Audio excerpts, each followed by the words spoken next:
Olá pessoal, eu sou Cledson Bernardo e começa mais um programa Atitude Sustentável SA, o programa feito para você que se preocupa com as mudanças climáticas do nosso planeta. Hoje vamos falar sobre um tema que tem ganhado cada vez mais destaque no mundo dos negócios, a educação para ESG, que envolve as práticas de governança ambiental, social e corporativa.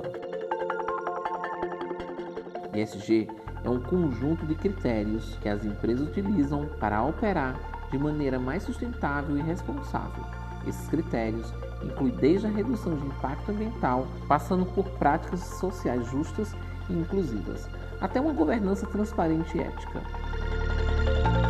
Para que uma empresa adote de fato práticas ESG, é essencial que seus colaboradores em todos os níveis entendam a importância dessas práticas e saibam como aplicá-las no dia a dia. Investir em educação sobre ESG vai além de cumprir regulamentos. Trata-se de construir uma base sólida para o futuro, onde a sustentabilidade e a responsabilidade social são partes integrantes da estratégia de crescimento e inovação. Para discutir esses assuntos, temos um convidado muito especial, o professor Paulo Almeida, um dos maiores especialistas em direito ambiental e sustentabilidade do Brasil. Ele é professor da USP e tem uma vasta experiência na formação de líderes empresariais voltados para a sustentabilidade. O professor Paulo também é um defensor da educação contínua como meio de promover mudanças reais nas empresas e na sociedade.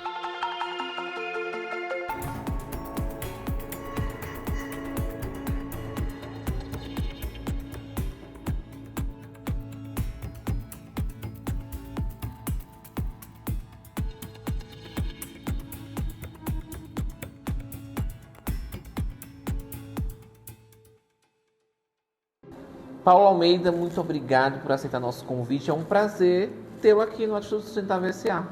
Eu é que agradeço, uma grande oportunidade e eu tenho certeza que nós teremos um bom diálogo hoje. Olha só, sustentabilidade está em voga, ESG principalmente, e eu trazendo um especialista da USP para falar sobre esse tema, eu acho que vai ser muito enriquecedor aqui para o nosso programa. Então, olha só, eu tenho uma pergunta: por que a educação em ESG é tão fundamental para as empresas hoje? Estamos falando apenas de seguir regras ou tem algo mais profundo que a gente precisa focar, Paulo? Ótima pergunta, Clécio. Penso que ESG veio na ideia de um conceito, de uma metodologia que visa literalmente um novo olhar empresarial, ligando o meio ambiente, a governança, não é? E, consequentemente, o social. E isso vai além de ensinamento, vai além de conceito. Penso que as empresas cada vez mais vão se apropriar desse conceito, criando mais e avanços sobre essa metodologia, mas de fato ela vai extrapolar o que são as cadeiras de ensino da nossa educação formal.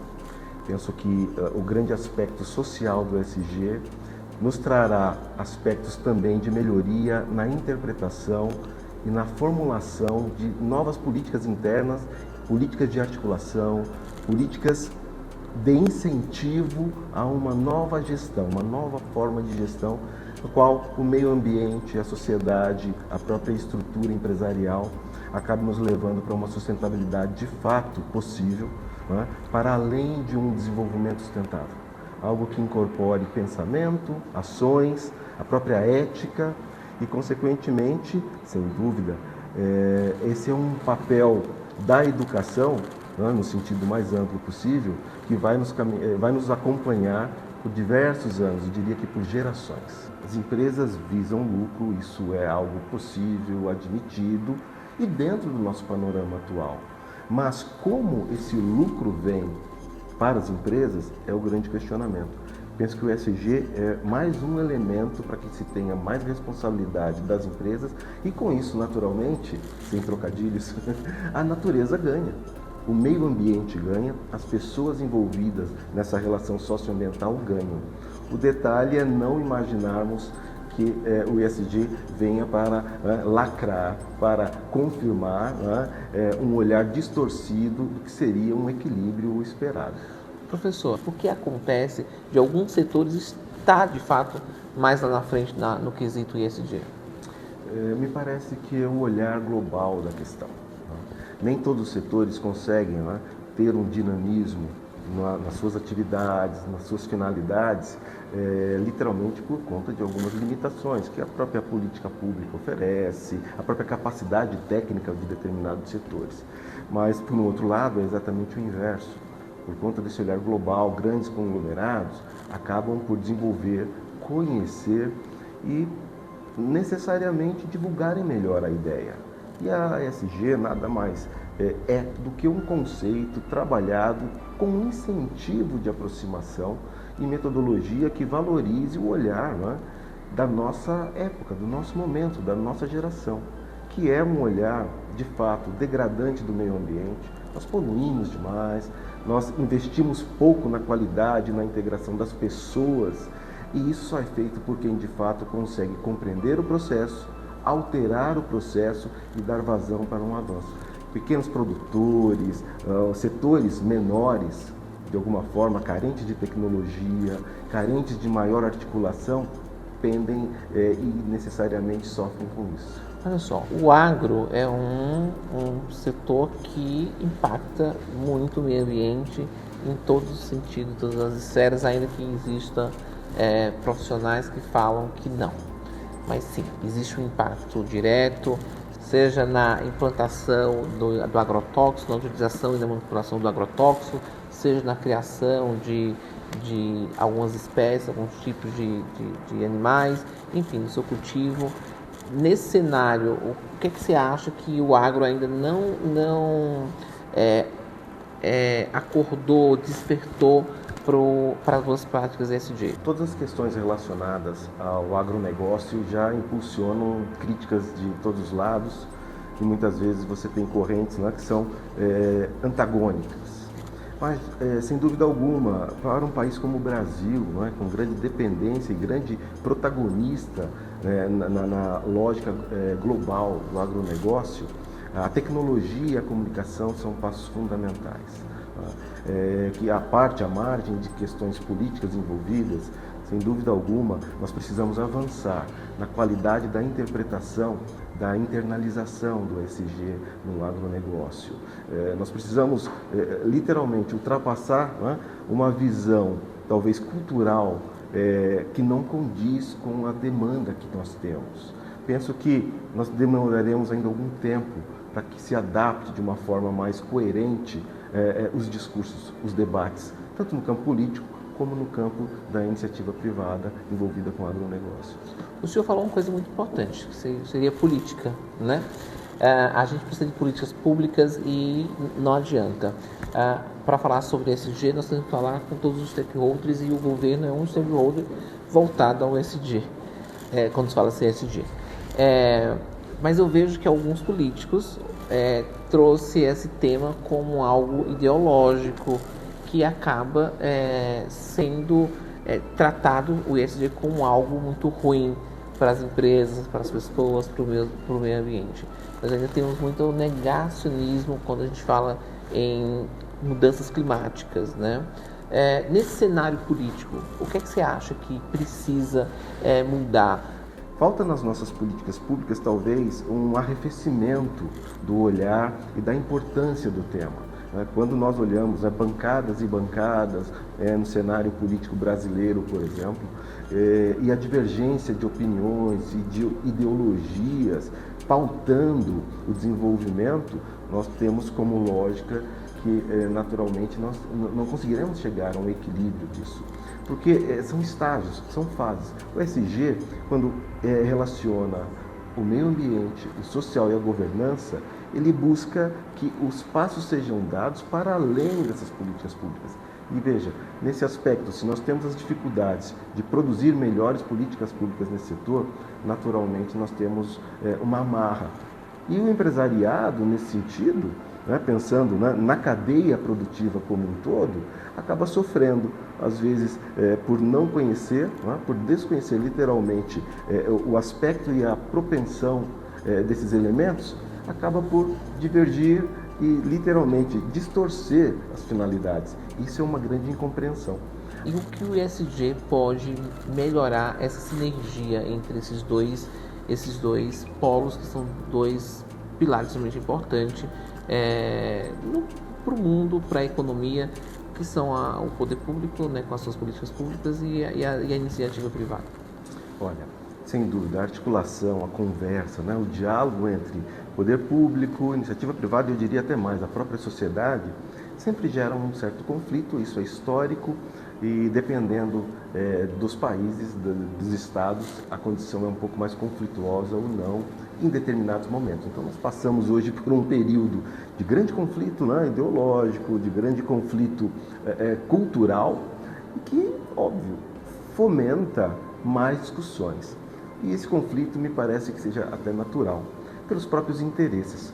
O convívio das pessoas jurídicas, das pessoas físicas e do Estado, tendo que articular a condução desse processo com o oferecimento dos serviços ou para o qual ele deve se desenvolver, gera uma tensão. Mas me parece, por um outro lado, que nós temos caminhos possíveis para amenizar isso. Nos Estados Unidos, tem aproximadamente 50 empresas que estão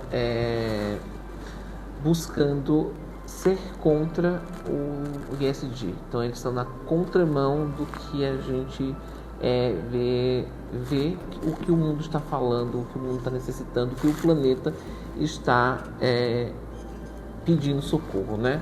O que nós podemos fazer para que as empresas brasileiras não façam a adesão a esse tipo de comportamento anti-ESG? Bom, primeiro, me parece que seja importante compreendermos qual é o tipo real do olhar contrário ao ESG e também, por que não, os olhares a favor. Como eu digo, me parece que nós temos um avanço nesse processo de responsabilidade, de integração, de participação. Quando se diz que está contra o ESG, parece que talvez não seja bem contra o ESG, né? Porque quem está contra ao ambiente, ao social e à governança, talvez não compreenda o que esses elementos unidos podem trazer de forma benéfica para o desenvolvimento de uma sociedade, para o desenvolvimento da sustentabilidade. Sem dúvida alguma, o primeiro passo seria distinguirmos quais são esses olhares. No segundo passo, compreendido qual é esse olhar, interpretar o porquê, né? O porquê de um movimento contra uma lógica que foi criada com a finalidade global de integração do setor privado, das demandas sociais em termos globais e o avanço da aproximação do poder público, por exemplo, com políticas públicas adequadas. Então, é um movimento que merece muita atenção, eu diria, mas no sentido de compreender qual a ignorância, qual o grau da ignorância que leva um grupo a se formar, a se alinhar, né? E criticar sem um objetivo tanto quanto claro. Seria ignorância, professor, ou seria oportunismo? Está aí uma boa colocação. A ignorância e o oportunismo, eles podem caminhar juntos. O detalhe é como nós, compreendendo o senso crítico, conseguimos extrair o que é oportunismo, literalmente passa, e o que é ignorância, que precisa ser tratada e melhorada. A ignorância, de certa forma, nos alivia, mas não nos leva a lugar algum. Professor, é vantajoso ter práticas ESG dentro das organizações? Me parece que, de alguma forma, como metodologia, elas são viáveis, são possíveis, eu diria que são bem-vindas. O detalhe é como, na realidade, elas se darão e nós precisaremos de um certo tempo para avaliar qual o resultado efetivo, direto e indireto, das ações de ESG, para que ela, de fato, se torne um marco temporal do desenvolvimento corporativo, digamos que global, regional e local. Nós temos hoje muita produção na discussão de ESG. Se lê muito a esse respeito. A própria academia tem se envolvido com isso, se discute em sustentabilidade, no setor de administração, de economia, do direito, mas, de fato, nós ainda temos um olhar, digamos que curto, a respeito dos efeitos dela. Eu diria que todas as iniciativas que são voltadas para uma integração que diga respeito a uma melhor visão da proteção ambiental, uma maior participação e integração das pessoas envolvidas e um melhor olhar de ética, né? Um melhor olhar de governança no sentido próprio do termo, isso deve ser bem-vindo. Precisamos especificamente limitá-lo quanto ou então não limitá-lo, devemos pelo menos estudá-lo para integrá-lo como ele deveria ser. Tá ótimo. Então, por um lado, tem algumas empresas que é anti-ESG, tem outras que entenderam que o ESG pode ir muito além, pode trazer resultados surpreendentes e pode levar as suas empresas a níveis incalculáveis. Ótimo. Aí nós vemos algumas empresas que querem pegar onda nesse tema e faz o que nós chamamos de greenwashing. Eu queria que o senhor falasse o que é greenwashing para os nossos telespectadores e como a gente pode deter, reter ou excluir essas práticas das empresas. Ok. Bem, o greenwashing, como a tradução direta já nos remete, né, é na verdade uma tentativa de revestimento falseado, né, de uma sustentabilidade sobre produtos, serviços. É o fake news da sustentabilidade. É o fake news ambiental da sustentabilidade, né, mas que nós percebemos, de certa forma, com algum retrospecto, portanto, existe. Né? E essa ideia, me parece que ela não é nova, tem uma nomenclatura diferente, isso se adapta literalmente ao nosso tempo, né? Termos novos para ações velhas, mas tem que ter caminho controlado, monitorado, fiscalizado, né? A própria lógica das políticas públicas, né? Os crimes ambientais estão aí, a divulgação errônea, por propaganda indevida, né, de produtos que não condizem com a realidade. Existe uma legislação específica para quem comete greenwashing ou não? Não, ainda não. Talvez ela esteja difusa dentro da lógica, né, das questões administrativas, até mesmo, né, na má divulgação em termos de direito do consumo, mas de fato nós ainda não temos uma evolução. Até porque, Clédson, me parece que a lógica do conceito ainda diverge da própria compreensão das pessoas. Então, como consumidores, é muito comum, né, que se vá até o supermercado, que se vá para o consumo, e a gente ainda não tenha o hábito, né, de perceber o quanto isso vale para as empresas e para nós enquanto consumidores. De certa forma, o preço ainda fala muito sobre o greenwashing. E a reversão disso é a utilização deslocada de que isso é vantajoso. Ou então, de que as pessoas que utilizam o greenwashing não conhecem, né, de fato, onde isso pode levar. Eu, particularmente, sou um defensor ou um ativista, né, contra o greenwashing. Né? Eu acho que nós precisamos... que bom! Nós precisamos ainda conhecer mais, mas de fato, sempre que tem oportunidade, numa lógica da própria educação ambiental, conversarmos a respeito e compreender. Né? Isso custa. O empresariado sabe disso. E o detalhe é que o consumidor ainda não conseguiu chegar a esse patamar. Tenho expectativa que o ESG, dentro dessa lógica, né, social, de incorporação das ações, incorporação, né, dos colaboradores no incentivo de como se atingir as finalidades mesmo de empresas para as quais colaboramos, ela possa aumentar a capacidade de compreensão disso. Né? Greenwash, não greenwash. Maravilha, Paulo, que bate-papo maravilhoso, enriquecedor, mas vamos para um breve intervalo, nós vamos tomar uma aguinha e aí a gente já volta, pode ser assim? Claro. Fiquem por aqui, no próximo bloco vamos discutir como a parceria entre universidades e empresas pode ser um caminho poderoso para promover práticas ESG inovadoras. Volto já, não sai daí. Cada ausência custa mais do que você imagina. Você sabe o que está perdendo ao não prevenir? Acidentes de trabalho podem ser evitados. Afastamentos que poderiam ser evitados com um pouco mais de cuidado.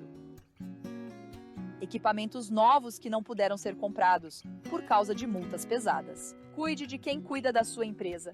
Conte com a E+Med Ocupacional para prevenir e proteger. Entre em contato agora e descubra como podemos ajudar sua empresa a prevenir essas perdas. O Instituto Uma Atitude acredita no poder da educação como ferramenta de transformação. Por isso, em parceria com o Instituto Semear e Almalog, iniciamos em Recife o projeto Semeando Conhecimento. 90 jovens e adultos da comunidade de Recife estão tendo acesso ao curso profissionalizante de logística, totalmente gratuito. Fique ligado em nossas redes sociais e acompanhe o desenvolvimento desse trabalho, projeto Semeando Conhecimento, transformando vidas através da educação. Olha, estamos de volta com o programa Atitude Sustentável SA. Hoje Nosso convidado é o professor Paulo Almeida, da USP, especialista em Direito Ambiental e ESG. Professor, nós sabemos que as universidades hoje desempenham um papel crucial na formação de futuros líderes, né? Como as parcerias entre universidades e empresas podem funcionar em educação em ESG? Bem, acredito que ESG seja possível estar em tantos lugares que acaba por criar uma lógica, digamos que interdisciplinar, não é? E transpassando limites de disciplinas, de cursos. Na Universidade de São Paulo, a ESG vem sendo discutida em vários campos de atuação, na economia, no direito, na própria gestão ambiental, nos campos vinculados a uma lógica de sustentabilidade. Penso que esse é um grande artifício para que as universidades se aproximem da discussão, tragam, né, para o corpo docente, para o corpo discente, literalmente, a possibilidade dessas articulações e, por que não, todos caminharmos numa linha de educação ambiental muito ampla. Acho que esse é o grande papel da universidade e a Universidade de São Paulo, sem dúvida alguma, tem papel preponderante nesse aspecto. O senhor concorda comigo quando a gente fala que esse dia veio literalmente para colocar ordem na casa e segurança nas relações entre empregado e empregador, entre empresa e consumidor, entre governo e empresa? Olha, eu não conseguiria te afirmar com exatidão se de fato o ESG vem para ordenar todo o processo. Até porque nós temos por trás disso todo um ordenamento jurídico sobre o qual os agentes, os atores, os colaboradores, os stakeholders de uma forma geral devem atender. Penso que o ESG vem como um elemento que pode agregar, não é? Então, criarmos esse respaldo dentro das corporações, na lógica das lideranças que compreendam qual é o papel da participação, o papel da boa governança ética, né? Anticorrupção, compreender como os processos acabam levando a uma melhor qualidade pelo uso dos recursos ambientais, isso por si só vai além de uma ordenação. Não é? Mais do que a ordem em si, é a indicação, a ideia, portanto, de uma direção sobre um possível encaminhamento para a organização. Eu diria que nós temos lá nessa família, né, a necessidade de buscarmos a ordem, mas ainda assim admitirmos que a família já está constituída.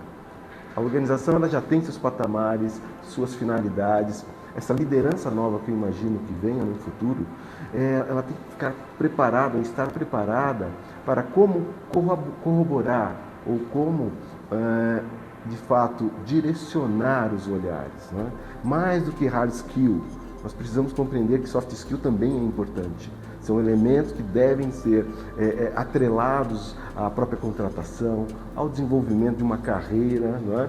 Ou principalmente à compreensão de como esses sujeitos vão interagir para que essa liderança não só seja legítima, mas que também faça valer e deixar um legado. Acho que nos falta um pouco disso, não é? Maravilha. Vamos falar de futuro? Vamos. Quando eu lembro que há 30 anos atrás, falava-se que a sustentabilidade ele serve para que a gente preserve o ambiente de hoje para as futuras gerações, né? Esse conceito ele existe ainda ou a gente não tem mais tempo para dizer, olha, nós precisamos, as futuras gerações somos nós, é hoje e temos que fazer alguma coisa porque o negócio está colapsando. Veja, de fato, o conceito ainda caminha muito próximo, né, dessa visão intergeracional, a manutenção dos recursos do meio ambiente, né, para preservar presentes e futuras gerações, a ideia de que há uma racionalidade necessária, né, no próprio desenvolvimento sustentável. A sustentabilidade vai a esse encontro e diz, bem, como faremos para que isso se mantenha? Então, há críticas constantes a respeito dessa visão, né, da intergeração do ambiente, principalmente porque isso nos remete a imaginarmos que temos a possibilidade de deixar um legado sem ações que deixem de comprometer esse próprio legado. E esse é o grande impacto hoje, né? As ações são para ontem. Né? A ONU, as corporações, os ODS, né, estão aí para demonstrar como caminhamos muito lentamente a favor dessa dita sustentabilidade por meio do desenvolvimento sustentável. Eu diria que há uma crítica constante, isso é importante, mas há uma necessidade também de compreendermos que, de fato, sem ações imediatas, nós não conseguiremos chegar a deixar legado. Quais são as tendências emergentes na educação em ESG que as empresas elas precisam ficar de olho? Acredito que a tecnologia, né, como utilizar a tecnologia, como apropriar-se da tecnologia para que essa relação de ambiente, sociedade e governança possa também partilhar de uma evolução a partir de como os sujeitos interagem com as empresas. Quem pensa em ESG daqui a 10 anos provavelmente deve ter um olhar de que é inevitável relacionar a accountability, a responsabilidade, a resposta que nós temos pelos atos que estamos realizando hoje. No futuro, imagino que as lideranças necessitarão demonstrar a que vieram e para que isso aconteça, provavelmente terão se utilizado, né, de um envolvimento do ambiente, da sociedade envolvida e da governança possível dentro do mundo corporativo. Maravilha. Professor, muito obrigado pela sua visita. Foi muito enriquecedor. Espero te ver aqui mais vezes. Eu que agradeço, foi uma grande oportunidade e espero de fato que essa mensagem chegue para um público, não só selecionado, mas um público comum que compreenda cada vez mais o que é o ESG. Isso. E agora vamos para um breve intervalo, mas não saia daí. No próximo bloco, uma matéria especial sobre o controverso projeto de petróleo da Shell e seu impacto. Até já. A logística é a espinha dorsal de uma empresa, mas gerenciá-la pode ser um desafio. A Humalog oferece terceirização de mão de obra qualificada para otimizar sua logística sem correr riscos com problemas inesperados. Além disso, também te ajudamos a encontrar os candidatos ideais com nossa consultoria em recrutamento e seleção. Com a Humalog, você terá mais tempo para se concentrar no que realmente importa: o crescimento do seu negócio. Humalog, sua solução em logística. A terra é nossa casa. É nosso dever protegê-la. Mas estamos falhando. O meio ambiente está em declínio e o futuro é incerto. Precisamos de líderes que nos guiem para um futuro sustentável. Para isso, é fundamental tomar decisões que beneficiem o planeta e as pessoas. Juntos, podemos construir um futuro melhor para todos. Instituto Cledson Bernardo. Formando líderes para o futuro. Estamos de volta com a Atitude Sustentável SA. Agora vamos discutir um tema que levanta muitas questões sobre as verdadeiras intenções por trás das práticas de responsabilidade social das grandes corporações. Foi revelado que a Fundação Shell dos Estados Unidos, uma entidade sem fins lucrativos, tem doado centenas de milhares de dólares para grupos conservadores e de direita religiosa, que em muitos casos negam a crise climática. A fundação destinou mais de 444 mil dólares entre 2013 e 2022 às organizações que promovem uma agenda conservadora, incluindo a limitação dos direitos LGBTQI+, a criação de planos de aula que minimizam as mudanças climáticas e políticas para reduzir a atuação do governo federal, especialmente no que diz respeito à Agência de Proteção Ambiental. Esses grupos estão claramente alinhados contra o consenso científico sobre as mudanças climáticas.